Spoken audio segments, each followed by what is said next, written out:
Okay, There we go.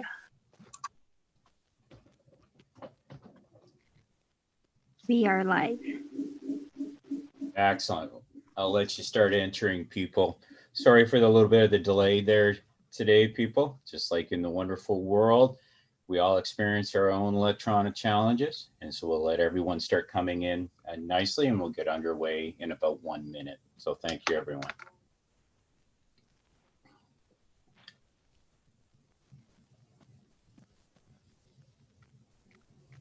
Excellent. So good afternoon, everyone. I hope all are well in these challenging times. Here it is, April 15th. And I'm sure most of us did not imagine that we would be experiencing the numbers that we are witnessing today. Of greater concern is the rate of rise and perhaps the changing demographics of patients coming to our ICUs with COVID, especially those now with COVID variants of concern. Even more alarming is the fact that the severity of illness and rapidity of decline may actually be worse.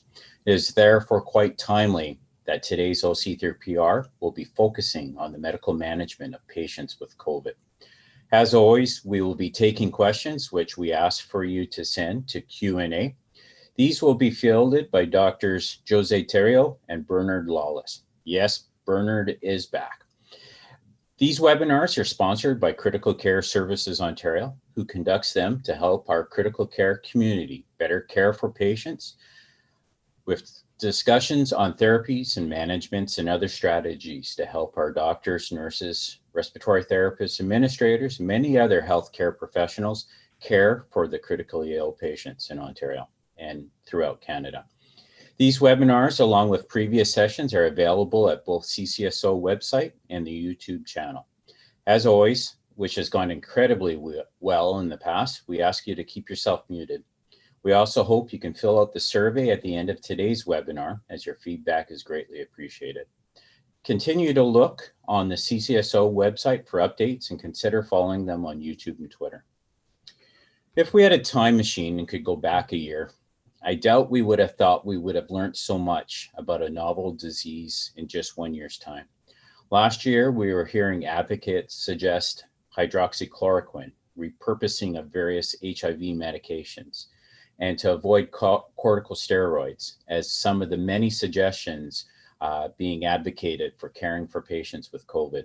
But here it's a year later and we've learned so much, including that many of these recommendations were not only wrong, but actually potentially harmful. As the number of new medications and strategy begin to increase, almost exponential in nature, I am personally delighted to have with us today our first guest speaker, Dr. Bram Rochwerg, who will enlighten all of us on what is and is not appropriate. Dr. Rochwerg is an intensivist and researcher at McMaster University in Hamilton. Bram has several areas of expertise, including clinical practice guideline methodology, along with a focus on resuscitation and fluid management for sepsis. He currently works with many international organizations supporting various guideline development projects.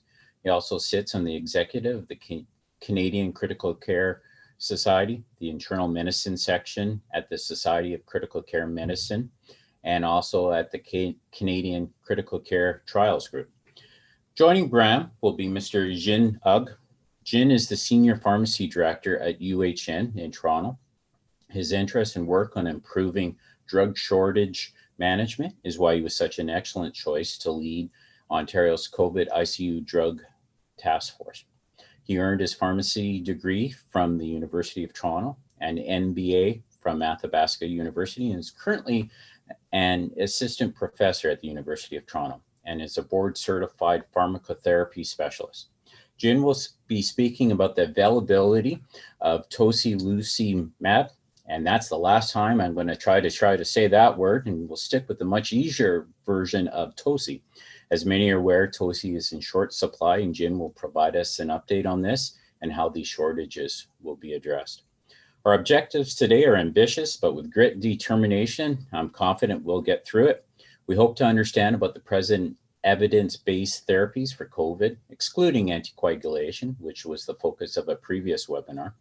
We hope to understand what probably does and what probably does not work or should only be used in the context of a clinical trial. We will also explore how decisions are made and where we can get reliable guidance for such decisions. We will also explore the topic of Toci in greater detail with some other IL-6 inhibitors. Gentlemen, thank you both for taking the time, especially in these very difficult and challenging days. Dr. Rochwerg, Bram, I'll hand it over to you and we'll be listening attentively. Make sure my slides advance. Thanks, Dave, for the very kind introduction, and absolutely my pleasure to be presenting in this forum. Followed the other OC3PR presentations, and I think it's a great resource for folks. I wanted to start by offering my massive appreciation, gratitude for all the work that those that have logged in have been doing in the last few weeks, months, and year. I know these are challenging times. I think we're lucky to have such a great group of practitioners, administrators, and all working and trying to overcome these burdens. And, you know, despite as hard as times are, I do believe that there is hope for the future and the next couple of months. And all it takes is Googling Israel COVID cases or England COVID cases to see that hope that is present. And I cross my fingers we get there with the least amount of loss of life possible, but massive appreciation for everyone on this call. And again, my pleasure to be discussing this topic. In terms of declarations, I should mention I do treat patients with critical illness from COVID. I work as an intensivist at Hamilton Health Sciences, the Jerry Vincey Hospital, predominantly in Hamilton. I was methods chair for the WHO Living Guidelines. I continue to be methods chair, and we'll talk a little bit about how these guidelines have been developed and some of the recommendations that have been made. I don't have any other academic or financial conflicts of interest to declare. In terms of plan for the next about 25 to 30 minutes, I'm going to spend a little bit of time talking about how we develop trustworthy guidance. I think it's important, especially in the context of COVID and with all the misinformation and disinformation that's been out there. We'll talk about what works, what doesn't work, and what should only be used in the setting of clinical trials, as well as what is on the horizon when it comes to those clinical trials. Hard to imagine we're 15 months, 16 months into this at this point, and who knew we'd be where we were at right now. The worst and deadliest of the waves hitting now. I remember the optimism we had early on and getting over that first hump and avoiding the worst of the worst and the optimism for the future. And again, I could never have imagined that this is where we would be. If you can take yourselves back to early on in that first wave and when the pandemic was early on, is that we really didn't have much in terms of treatments. We didn't have much in terms of evidence and studies evaluating different interventions for COVID-19. And this led to the repurposing, as Dave previously mentioned, of many other drugs for other indications, seeing whether they maybe had some anti-SARS-CoV-2 potential and whether they could improve the outcomes of patients infected with COVID-19. You've probably seen many of these described in the news, maybe used some of these early on, and some of these continue to be explored as potential options. Adding to the difficulties early on were the enthusiasm for some of these agents, even though that they weren't necessarily supported by the evidence. And this is probably the most famous of the examples, is our red-haired friend to the south really grabbing on to specific interventions, even though they didn't have the evidence to support their use. And this led to an enormous amount of pressure, political pressure to use certain agents. And we've seen it again, actually, and again with other drugs too, most recently perhaps with ivermectin as well as others, and misinformation and misdirection associated with these interventions. Not only that, but now, sitting 15 months later into the pandemic, is that there has been an explosion of information available. This from the COVID-19 Living Evidence. This was a Twitter post they just made in the last few days, suggesting that as of this point in time, there have been 150,000 publications related to COVID-19, 142,000 of those peer-reviewed, 13,000 currently in preprints. Don't get me started on how now science is disseminated via preprints and via press releases as opposed to the traditional pathways. But how any clinician is supposed to look at and understand the shifting practice, decipher amongst these 150,000 which ones should inform their practice, which ones shouldn't. It's a daunting task. And really brings forward the importance of having clinical practice guidelines and having direction for clinicians in terms of what drugs, what strategies, what protocols should be used for caring for patients. And when it comes to guideline development, there's been a big shift in how we produce guidelines in the last 10 or 15 years.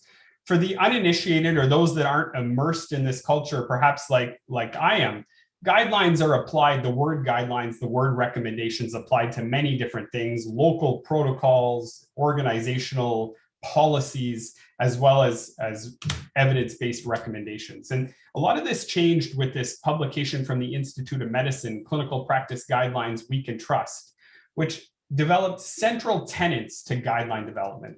Things like transparent conflict of interest management, careful linking of evidence-based to recommendations, clear and transparent actionable description when it comes to recommendations. Really tried to streamline, if folks are trying to develop clinical practice guideline, to a more robust process, as opposed to the historical perspective, which was often just a group of white-haired men that called themselves experts. No offense to the white-haired men that have logged on to this session, but white-haired men sitting around in a room that came up with guidance based on, well, this is the way we've always done it, this is the way we think it's best, and this is what we're going to tell people to do. And move that more towards, again, anchoring things in the evidence. At least in the setting of a pandemic, this is really hard. And despite the fact that in normal healthcare decisions, we make recommendations based on perhaps the evidence, and we're expected to practice based on guidelines, it's not so easy in the setting of crucial and rapid decisions that need to be made, again, especially early on in the pandemic. And what ends up happening is it is more expert driven. I think we all remember aggressively looking at social media to see what the Italians were doing and what the Chinese were doing, and then looking at applying those lessons learned to how we cared for COVID patients, because they were a few weeks ahead of us, and we used those earlier lessons and applied them because we didn't have better guidance in terms of what we should be doing. One of the big problems with producing trustworthy guidelines is that they take time. I don't know how many of you on this webinar have been involved in producing guidelines with Society of Critical Care Medicine or American Thoracic Society, but it's not uncommon for guideline development to take a year, 2 years, 3 years. It's a long process that involves systematic reviews, grading of the evidence, sitting down with the guideline panel and coming up with recommendations, writing up the manuscript. Everything takes time. And by the time the guidelines come out, some of the criticisms that they faced is that practice has already changed. Everyone already knows what the evidence is. And the impact then of the guidelines wasn't as big as they could have been. And this group, led by some McMaster trained folks, some of them in the pictures, you may recognize Gordon Guyatt in the bottom picture was one of the central characters, came up with this idea of rapid recommendations. They called themselves the Magic Group. And the goal is within 3 months to go from publication of practice-changing randomized controlled trial data to evidence-based recommendations. And the way that this was accomplished was narrowing scope. So rather than like Surviving Sepsis does is tear off 90 or 100 recommendations, which is helpful, but takes time, the goal in the rapid recommendations was to tear off only 1 or 2 recommendations, to develop an experienced and expert group that could very rapidly summarize the evidence and then offer recommendations. And they've done this in a number of conditions even before COVID. And so what was left in front of us, the challenge that we were given, was operationalizing this idea of rapid recommendations, but also being able to disseminate the guidance wide sweeping. And this led to a coming together of the Magic folks that had previously developed this process, the World Health Organization, which was an optimal avenue for disseminating information around recommendations, the BMJ, the British Medical Journal, which we've taken advantage of as using as a knowledge translation dissemination pathway, and each of the WHO guidelines has been published in the BMJ. And then all that I'd call is a random collection of all happened to be intensivists from Canada that were interested in guideline development. Myself, Francois Lamontagne, who's an adult intensivist based in Sherbrooke, Quebec, and Srin Murthy, who's a pediatric intensivist based in BC. And we put together this guideline development group. The idea is that we developed clinical practice guidelines addressing COVID done under the auspices of the World Health Organization. We have an incredible amount of diverse representation, getting around some of those old criticisms of homogenous and older white individuals experience. Rather, here we have great representation internationally. It's actually daunting sitting on these calls where you have folks from sub-Saharan Africa, from Asia, Europe, Russia, South America, great representation internationally. Very strict conflict of interest management, getting at both academic and financial conflict of interest. And also very cool is that we include survivors of COVID-19, patient survivors, and crucial to get their aspect when their input when we come up with recommendations. As is crucial for any recommendations is that you need an up-to-date evidence summary. And we collaborate with this group that's also led out of McMaster that is doing a living network meta-analysis. Living means that they're rapidly including any new evidence as it gets published. So a new trial gets published, it's automatically and very quickly incorporated into the evidence summary. They're constantly reviewing the literature for new evidence. And a network meta-analysis, for those that aren't familiar, incorporates all of these agents into the same analytic model. And this is what's called a network map. And you can see is that it's all the agents that have been included in the network meta-analysis to date. And the purple lines represent randomized control trials comparing between them. So you can see most of these agents have been compared with a purple line connecting to standard of care, but some of them have been compared amongst each other. And this method of analysis allows us to incorporate both the direct evidence, the comparisons between each other, but also the indirect comparisons amongst the common comparators as well. It's a very cool website. If you want to Google the Living Network Meta-Analysis on BMJ, you can go on, you can isolate specific interventions on the infographic, and you can see what the evidence suggests for each individual outcome. I suggest you check it out if you're interested. You can see to date, there's in the north range of 121 RCTs included in the network meta-analysis and over 56,000 patients randomized amongst the published data, also some preprints and unpublished data included as well. Enough of the boring background methodology. Again, I thought it was important to give you some perspective about how we produce trustworthy guidelines, but what is the guidance that we've provided so far to date? We've looked at corticosteroids, remdesivir, lopinavir, ritonavir, hydroxychloroquine, and ivermectin most recently, and I'll talk about the results of these. But I also think it's important to spend a little bit of time discussing tocilizumab and IL-6 inhibitors. In fact, this is the next recommendation that we're going to be addressing with the WHO guideline. Also, baricitinib, the monoclonals, and convalescent plasma. Corticosteroids. Probably, arguably, the biggest success story of COVID research to date. And although practice was relatively variable before the large publications of some of these RCTs in the spring, summer of 2020, now pretty much accepted as standard of care for patients hospitalized with COVID-19. And you can see that we made two recommendations. One was a strong recommendation for corticosteroids in those with severe or critical disease. This includes those that are hospitalized on O2 therapy, but also incorporates those on invasive mechanical ventilation and those in the ICU.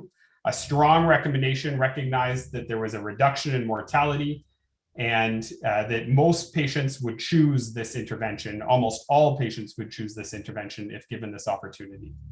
And again, I think that's reflected in the fact that I would be surprised if many of you are not considered this standard of care in your COVID-19 patients, again, at least those hospitalized in the ward or ICU at this point. The second recommendation was a weak or conditional recommendation against corticosteroids in those with non-severe disease.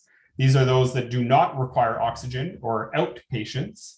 And because the same mortality benefit was not seen in this subgroup of patients, they made a recommendation against in those with non-severe disease. I, for one, will tell you is that I was using corticosteroids even prior in COVID-19 ARDS, even prior to these large randomized controlled trials that came out last summer. And interestingly, if you look at comparing the effect of corticosteroids in COVID ARDS versus non-COVID ARDS or ARDS of other etiologies, you can see that the evidence is very consistent. And likely the pathophysiology, at least when we talk about ARDS, is this upregulated inflammatory response, increased inflammatory cytokines, and the benefit of downregulating these with steroids is probably generalizable across etiologies. And this is a report from a systematic review meta-analysis published by accepted in ICM, put together by one of my research fellows, Dipayan Chowdhury, which nicely shows this consistency. And I think that if we're all comfortable using corticosteroids at this point in COVID-19 ARDS, I think a lot of these same lessons are also generalizable of note to non-COVID ARDS as well. Moving on to remdesivir. Remdesivir is an antiviral agent previously used or at least explored in other viral illnesses like Ebola, but never really found a home. It was an orphan drug, explored in some of these other indications, but not really shown to be efficacious. And early on, some wondered whether the in vitro antiviral activity may translate into improvements in patient outcomes. And one of the first trials published was the ACT-1 trial led by American investigators, about 1,000 patients randomized, and actually showed benefit in terms of time to clinical improvement. And this led to actually fairly widespread uptake of use. Maybe not as much in Canada, but across the United States, England, remdesivir was incorporated and became standard of care in a lot of jurisdictions. Subsequently, we had more trials that were published that failed to demonstrate this consistent pattern of benefit. And in looking at the totality of the evidence, the WHO guideline made a conditional or weak recommendation against remdesivir, sort of inconsistent with that initial practice pattern. And this received a little bit of attention in the United States and Europe when the recommendation was made. And interestingly, I think that this is easier in the ICU population. If you look at the subgroup analysis based on severity of illness, in the ICU population, it looks like this benefit is certainly not seen when it comes to mortality. And if anything, perhaps a signal for harm. So it's pretty easy in the ICU. Remdesivir is not an efficacious agent in those that are critically ill with COVID-19. The bigger question becomes, what about those on the ward? And when you look at the subgroup analysis, you can see that there's perhaps a signal for mortality that those that are less sick with COVID-19 might benefit from remdesivir. And interested to hear at your own institutions, I think it's still used on the ward at some hospitals and some places. The guideline panel, the WHO guideline panel, looked at this and felt like the data was still too sparse, the numbers too small to believe this subgroup recommendation, and felt like this conditional recommendation against remdesivir applied across the board to both those with critical and those with severe disease. But it has been relatively controversial, and I understand that it is still used.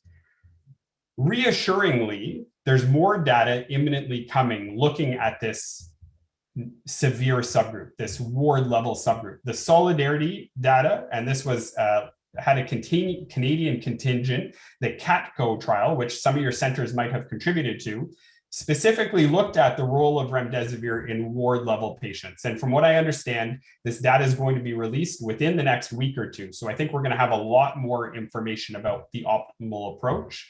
But again, when it comes to an ICU level, it's fairly clear remdesivir not to be used in those that are critically ill. I won't spend as much time on the next couple of interventions. These are mostly oral agents. And although there was some early enthusiasm for their use, subsequent large randomized control trials have dispelled this or failed to show benefit. And the WHO guideline panel has made strong recommendations against the administration of lopinavir-ritonavir, which is an antiviral drug previously used in HIV. A strong recommendation against hydroxychloroquine. This was the drug that Donald Trump and the president of Brazil were pumping up and very excited about early on. However, again, data has shown no benefit and even a signal for harm when it comes to things like cardiotoxicity, and the panel made a strong recommendation against. And the most recent recommendation we made, that of ivermectin. Ivermectin has gained a fair bit of attention internationally, maybe not in the developed world like Canada, but certainly in the developing world, where it's used as an antiparasitic agent. And some have hypothesized that there's antiviral and anti-inflammatory effects, despite the fact that the evidence we have to date shows a potential benefit. The data is very sparse, the RCT is very small, with issues around risk of bias. And when the panel looked at this, felt like further randomized control trials are indicated examining ivermectin, but we are not yet at a point where we can include this into our armament of interventions that work for COVID-19. And we made a recommendation against ivermectin, except in the setting of clinical trials. You may have seen just in the last couple of days, another negative trial came out looking at this drug in JAMA. All right, that's the WHO guidelines to date. However, I told you that the next one to be addressed is IL-6 inhibitors. This includes Tocilizumab and Seralutinib. The second one I find harder to say than Tocilizumab. Anyhow, a number of trials that have looked at this. And, similar to corticosteroids, the rationale for administering, it's that anti-inflammatory effect. So much of the organ sequelae associated with COVID-19 is hyperinflammation. So it follows, it makes sense that perhaps giving anti-inflammatory agents will help. And that's what we saw with steroids. And so this is why IL-6 inhibitors have been explored. There's been relatively inconsistent results up until the most recent two large RCTs, which are found at the bottom of this table.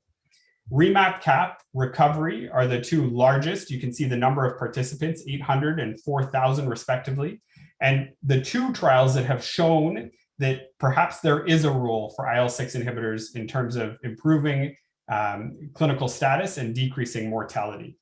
And perhaps some of the benefit of these two trials comes down to their timing.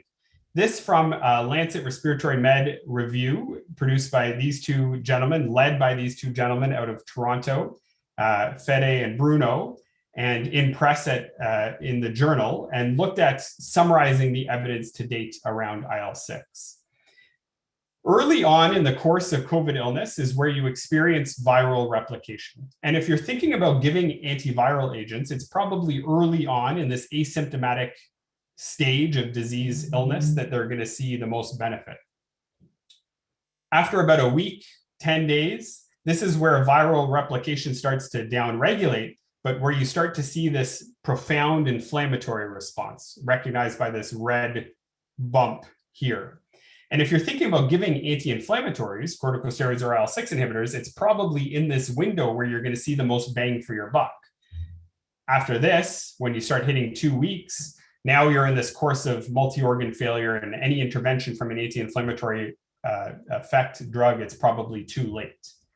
And it's possible that REMAP and Recovery are the two trials that have shown benefit from IL-6 inhibitors because they've been able to really target this inflammatory response. REMAP-CAP did this based on eligibility criteria in so much that they enrolled patients within 24 hours of ICU admission. And Recovery did this based on biomarkers of inflammatory status. And patients had to have a CRP, C-reactive protein greater than 75 to be included in the trial.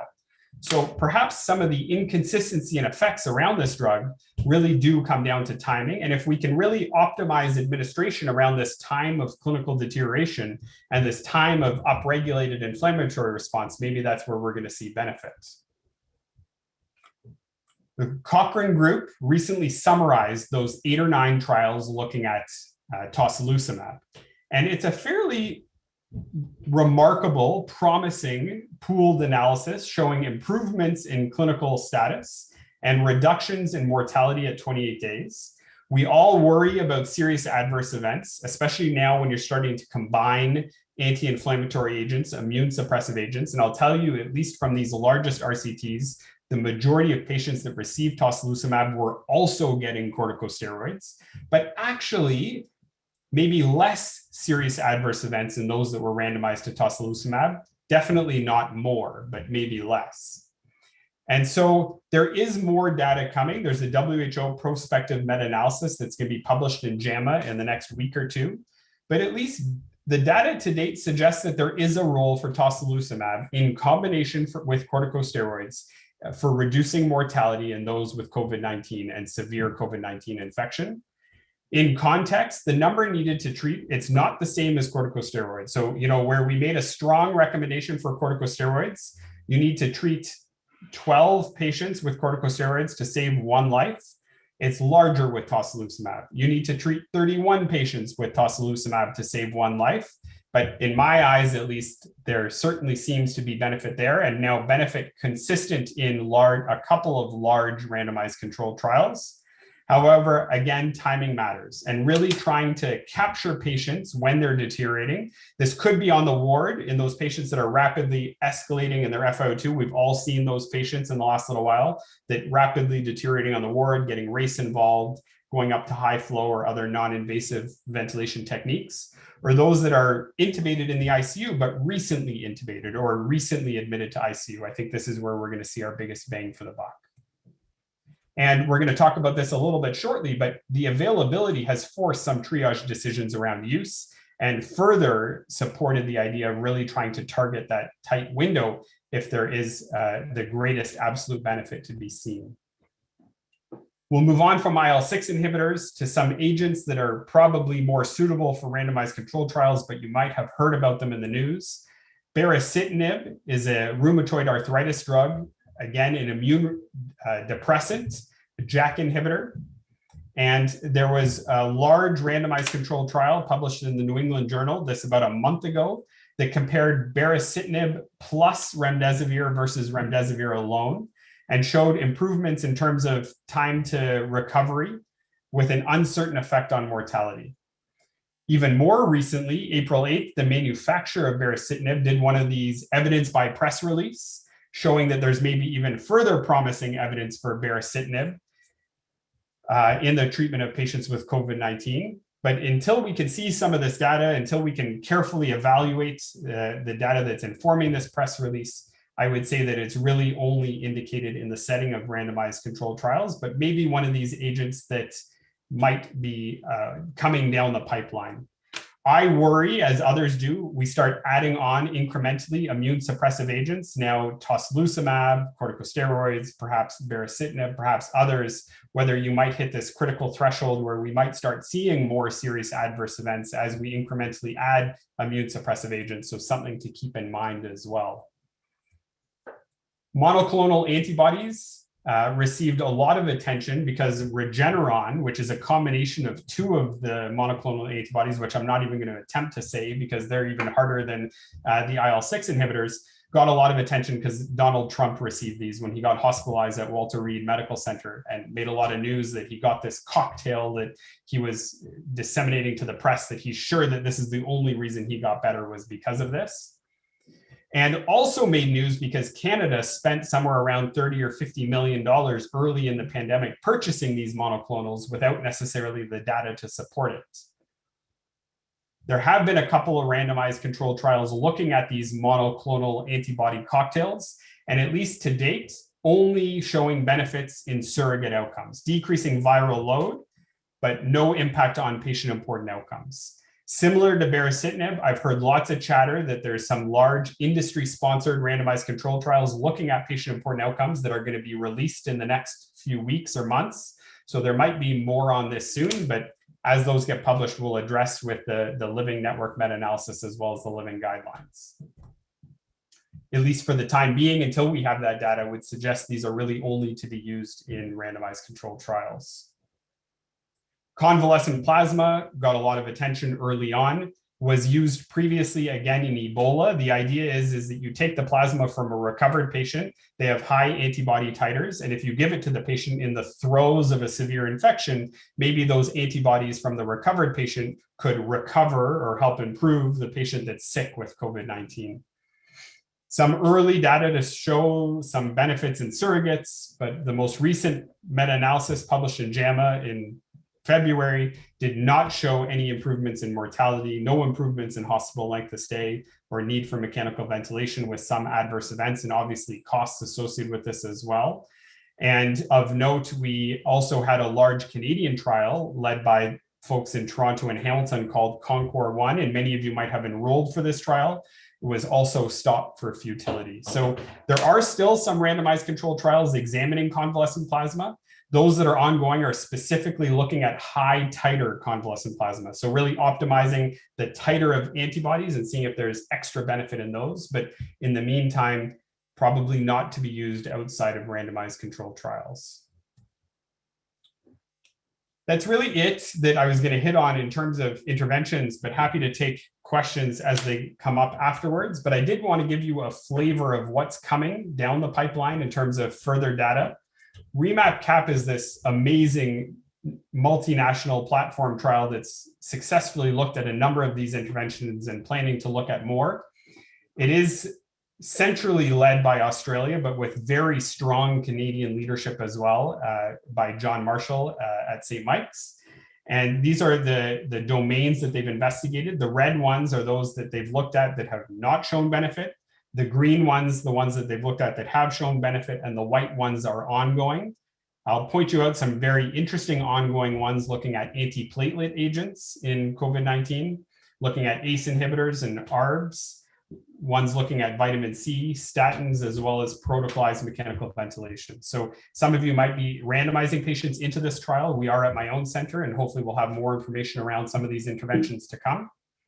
And then recovery has given us so many great answers. This is the British platform trial, which they've randomized, upwards of 50,000 patients, which is one of the true success stories around research in COVID-19. And currently looking at immune globulins, looking at those monoclonal antibodies that I mentioned already, aspirin, colchicine, baricitinib, anakinra, as well as dimethyl fumarate, which is an immune suppressive agent used in multiple sclerosis patients, but also being examined in COVID-19. So, I wish at this point in the pandemic we had more agents that we knew that work, but I still think there are pretty monumental success stories when it comes to what we've been able to do in the last 15 or 16 months as a scientific community. Provide links for our BMJ publication of the WHO guidelines, as well as the link for the WHO publication. All of the guidelines are also in this online decision aid called Magic App, which is downloadable to your phone. I appreciate the time, and I leave you with this infographic produced by a friend of mine who practices at UCLA. And she assigned emojis for each of the interventions that we have explored in COVID-19. And there's a spectrum from the supportive care, heart eyes at the top, down to the upset stomach for hydroxychloroquine at the bottom. Thanks so much. And again, we'll hand things over at this point, I believe, to Jin. Thanks so much, Bram, and thank you, Dave, for the introduction. So as Dave mentioned, maybe I'll give you a little bit of insight of how do we actually get supply for these drugs as they're emerging therapies, and where we are with Toci right now. And before I go into Toci, I can just tell you for remdesivir, we are probably treating anywhere from 500 to 1,000 patients a month with that currently, and we have been doing that for the last 5 months. So it definitely is in the mix, and obviously some of these patients may also progress to receive Toci as well. If we go to the next slide.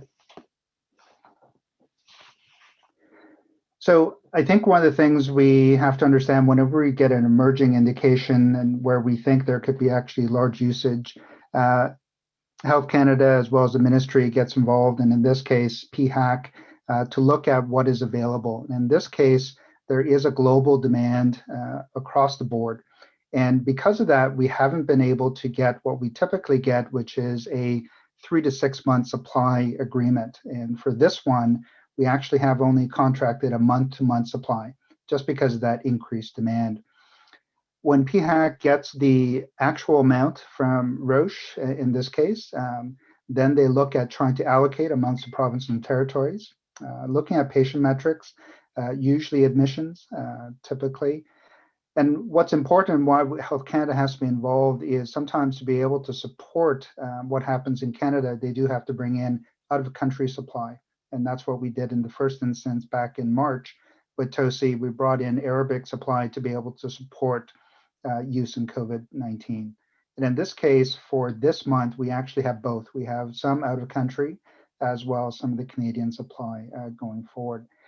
The important thing about the out of country is that it also protects supply for on-label indications that we have here in Canada already, or Ontario, for RA, CAR T therapy. So it actually gives protection so that there isn't the issue of competing requirements for that. For this month, we have received 200 milligram vials as opposed to the 400, which we received back in March. And this is about a 75% increase from what we received back in March. So we should be in better supply, at least in the first 2 or 3 weeks of this 4-week turnaround time. And we'll see what happens along with that. The other important part is when we have a resource like this, we like to try to manage it centrally. However, really trying to distribute across Ontario, we have to utilize the regular distribution channels.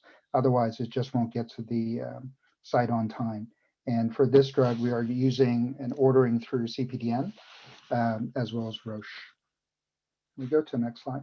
So I think as this agent has become much more for a forefront in regards to usage, the governance of this is now at the critical care command table to review the allocation as well as making the decisions in terms of how do we actually utilize this scarce resource, as Bram pointed out. If it's getting scarce enough, how do we make that decision, who gets what?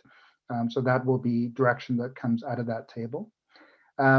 We do have to, because we have to work in the framework of the CPDN and Roche regular channels of distribution, we start with an initial allocation based on COVID hospital admissions, and this includes ICU across all the hospitals, which, you know, when we look at 200 hospitals in Ontario that could be receiving hospital admissions related to COVID, we whittled that down, and 73 hospitals were identified for initial allocation of the drug.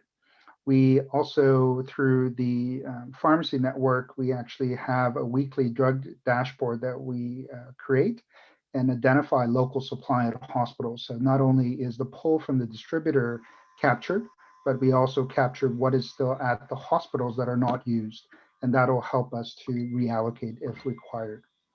And what we have experienced probably before we received the second month supply is that there was a lot of movement between hospital to hospitals to be able to support active patients or patients who are coming in to be able to receive this amount.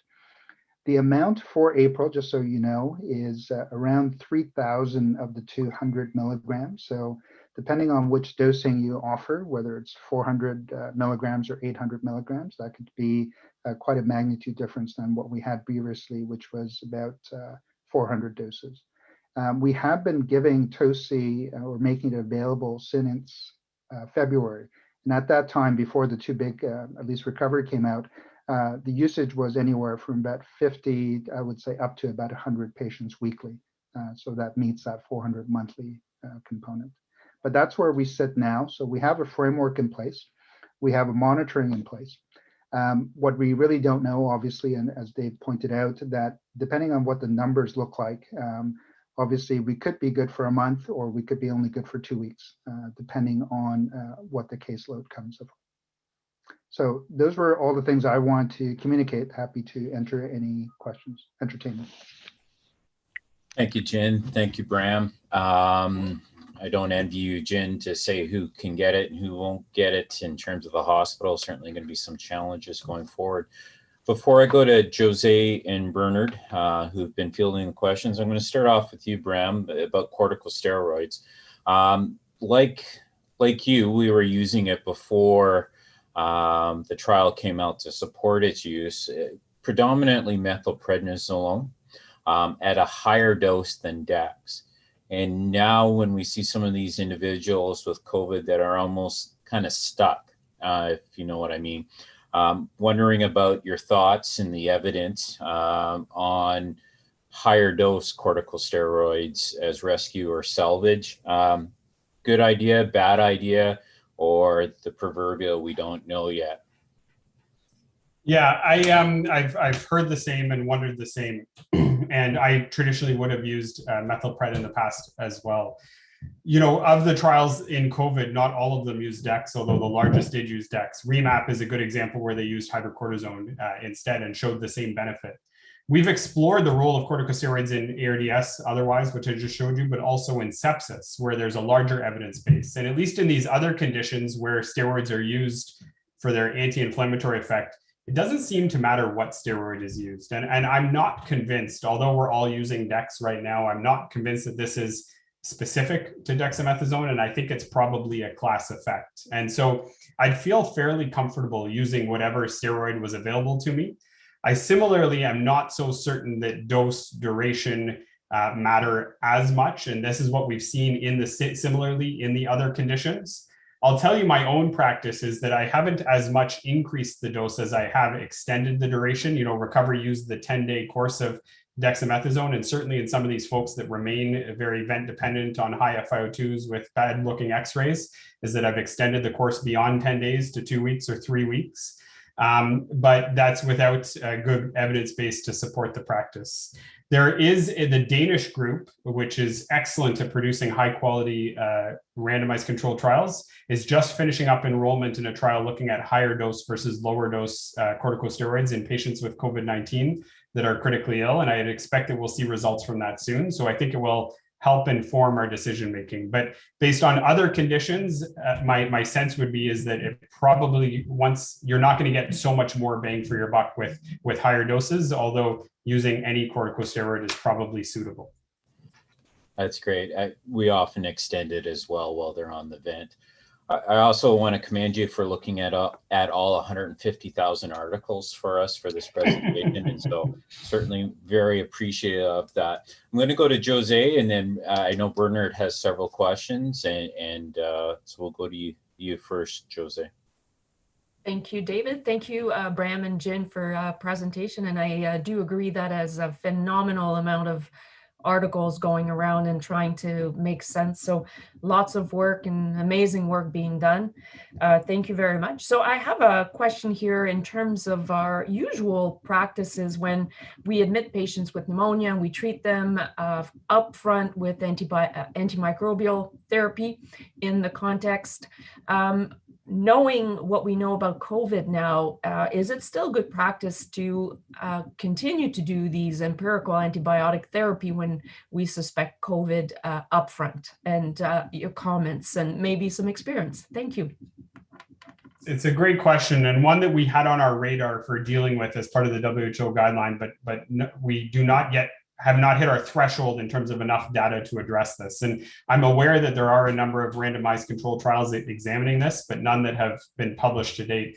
It's amazing, right? Because you can pick an intervention and there's 20 RCTs that are registered looking at this in COVID. The number of registered RCTs on clinicaltrials.gov is through the roof. So many of these questions have ongoing data that will be coming soon. I think you're hard pressed to avoid treating, especially the sickest of the sick that end up in the ICU, treating them with antimicrobials. And so my practice might, again, without good evidence to support this, my personal practice has been to use antimicrobials in these patients that are extremely critically ill, thinking that we don't have much room, even if there is a component of bacterial superinfection or for them developing VAP. But I think we need to be careful extending this to the less sick or the hospitalized ward level patients with COVID. If they're not showing signs of bacterial infection, is that I think that now the harm of overusing antibiotics overwhelms the potential benefit of being extra cautious. So it's maybe not a perfect answer, and I can't tell you definitively, but I do it based on the normal parameters: white blood cell count, clear consolidation on chest X-ray, pyrulent sputum, culture results, but also based on severity, and try to caution away from this grab all approach of just putting everybody on antibiotics. But if there's reassuring signs in terms of white count, low white count, no consolidation, trying to handcuff myself and hold off treating them unless I see these signs or unless they're continuing to progress. Thank you. I think that's very appropriate. And the handcuffs too. I really like the handcuffs approach. I think they would be very useful. Sometimes with a little bit of fur around it to make it easier to restrain ourselves. So thank you. I'll go back to Dave. Thanks, Josée. We'll go to Bernard next. And for those who have questions, just a reminder again to submit them to Q&A with it. Bernard? Thank you very much, Dave. There was a question that came in around any evidence that might be existing or any swing in evidence or practice around how we were allowing people sometimes to have lower oxygen saturations on the ward using BiPAP and extubating later with some anecdotal, experience of worse outcomes per se. Is there any emerging literature on, moving back to say early intubation for folks? I'm aware of some observational data, but the problem around the observational data is that it's so confounded as well, and I think some have looked at exploring randomized controlled trials, looking at timing of intubation, but so hard to capture based on specific eligibility criteria and enrolling patients into this. I think we've all experienced this similar transition even over the 15 months where we were intubating early, then we were intubating late and maybe too late, and now we've hit this maybe happy medium. It's a difficult balance. You have those patients that have low sats and you're not sure about the impact of hypoxia on them. And, if you believe in this whole silly idea of, very hypoxic patients generating large tidal volumes with even meeting ARDS criteria and whether they could be causing increasing harm by not intubating them versus, how many of these patients that we end up intubating and then once they're intubated, they never get off the vent and they deteriorate and die once ventilated. So it's a difficult balance. And I think my approach has been to try and treat these patients as I would anybody with ARDS and respiratory failure without COVID-19. I saw some very dangerous practices where we called them happy hypoxics and left patients with SATs in the 60s and 70s and reassured ourselves that, they're happy hypoxic. We can tolerate SATs of 70%, maybe not at my own center, but I saw some social media posts and stuff along these lines. And I think that operating too far out of our norm either way is potentially disastrous. And so again, not necessarily evidence-based, but my guidance would be do your best to treat these patients as you would somebody with ARDS or hypoxic respiratory failure without COVID-19 in terms of your threshold and timing of intubation. And we do try and push that with high flow. And we've also started to use helmets, NIV at my center as well, which has been a nice tool in the non-invasive ventilation grab bag. I know I talked to Dave about this earlier in the pandemic, and they had explored using in Ottawa, and some of the other centers in Ontario have been using too. But I caution against pushing that window too far. I think it's, you're right. There was that sort of swing where people became a bit more comfortable with, these low SATs of people on the ward. But I think we have to keep in mind that they also have less reserve, and they're probably going to tumble much more quickly down a bad slope. I had one other question, Dave. Are we good to go ahead?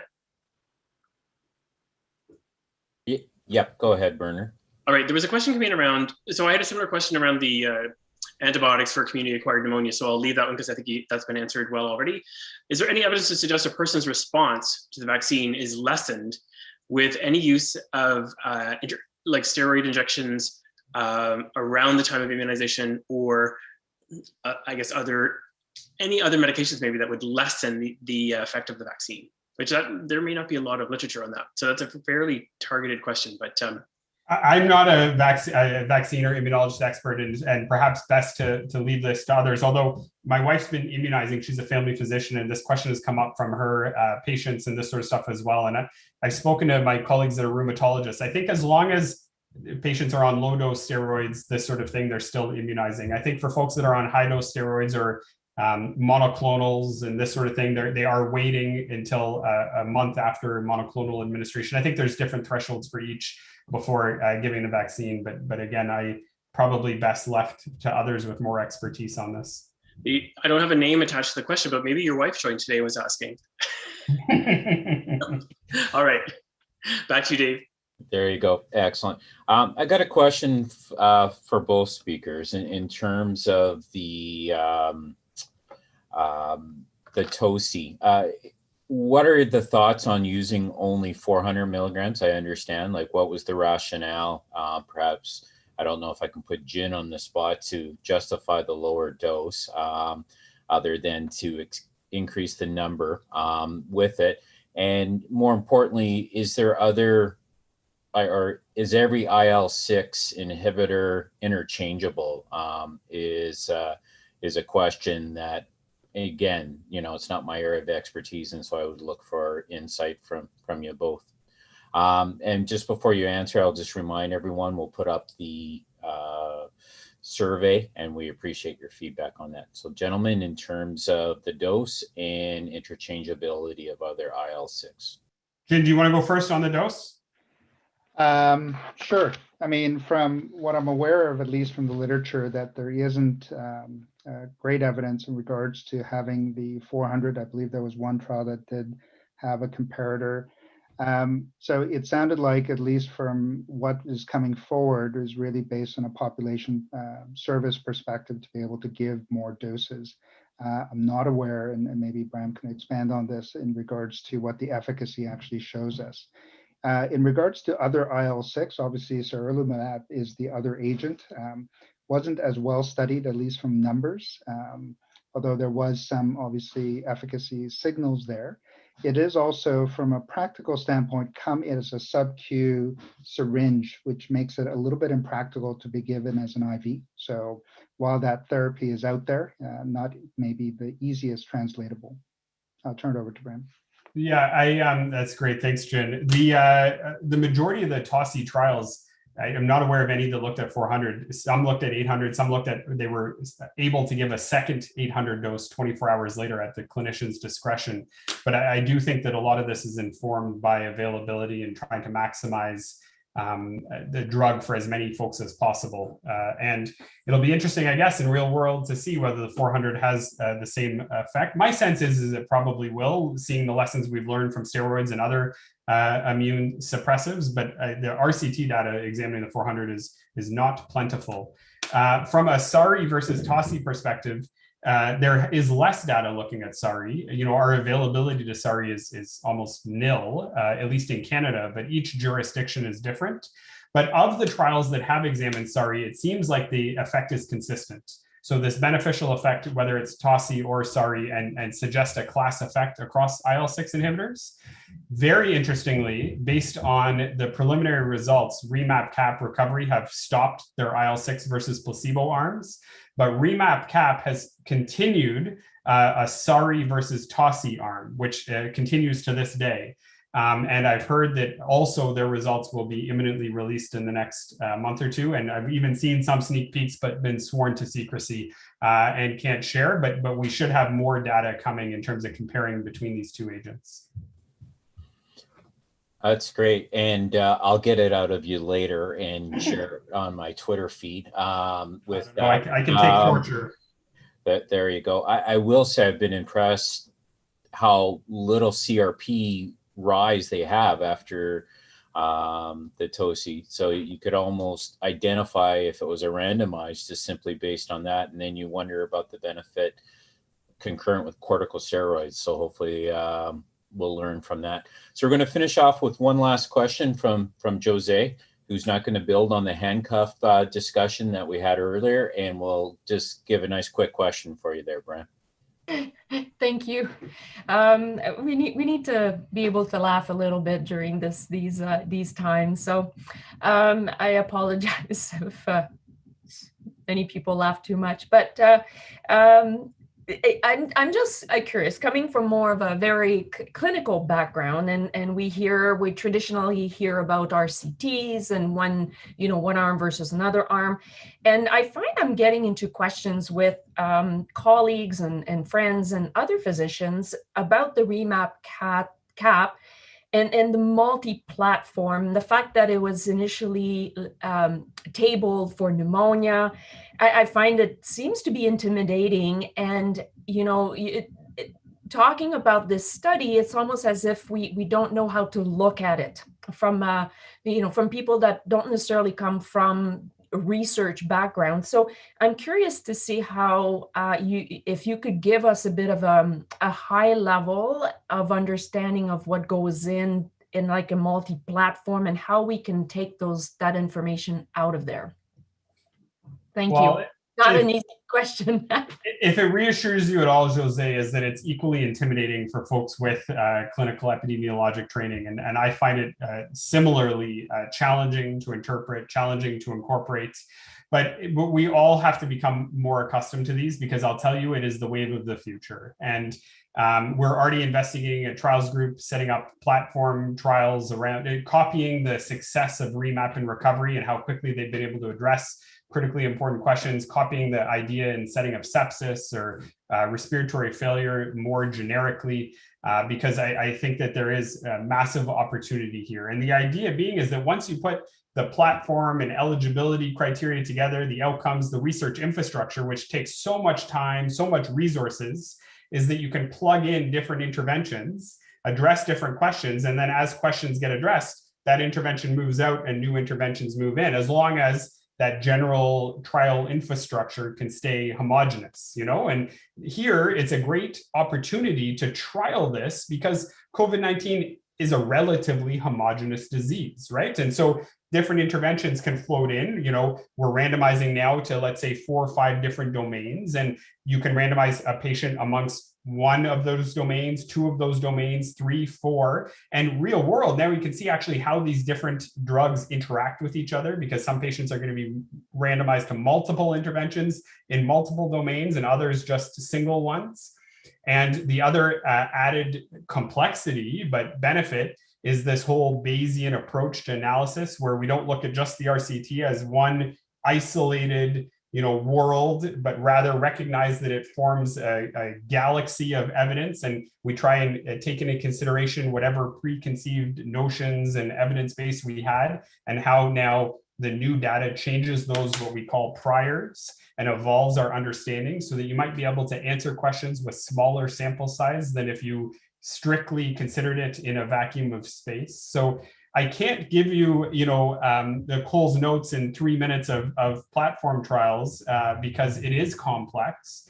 But I think this pandemic has shown us the potential as well, and the potential within homogeneous diseases to answer multiple questions rapidly using the same trial infrastructure. And I wholeheartedly believe that this is going to be much more prevalent in the future, rather than something that's just a one-off during COVID. So I think we should all spend some time getting more comfortable with interpreting, and not think that this is something that's going to go away. And myself included in that, I need to work on myself being more interested in and more thinking about initiating trials like this in the future.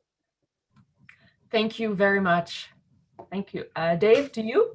Yeah. Thank you, Josée. I think we have one last question from Bernard, who's going to be right to the point, because we are certainly out of time, and I'll pass it to Bernard, and then we'll do closing comments here. It's a rapid fire, yes or no. Is there any evidence that use of convalescent plasma enables escape mutations of the virus?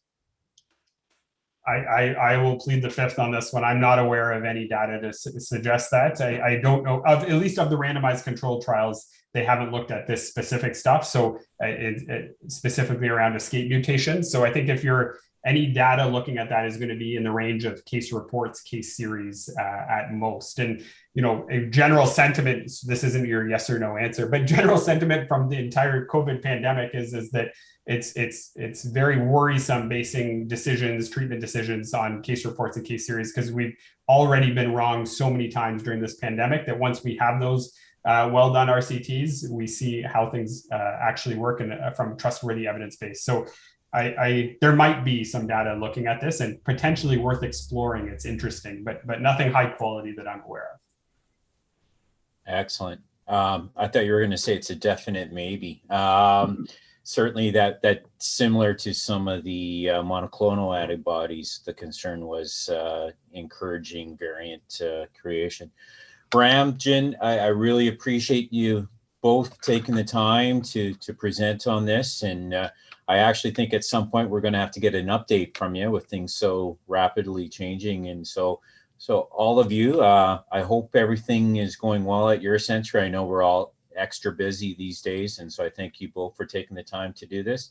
And everyone, we certainly appreciate your feedback, and thank you for joining us. And we look forward to seeing you at the next time, when we're still trying to figure out what will be the most appropriate topic for everyone. It will either be IPAC or transport. We're certainly working on that to meet the needs of our teams out there who are on the front line. So thank you, everyone. Thank you, CCSO, for taking the time, and we'll be seeing all of you soon sometime in the future. Take care.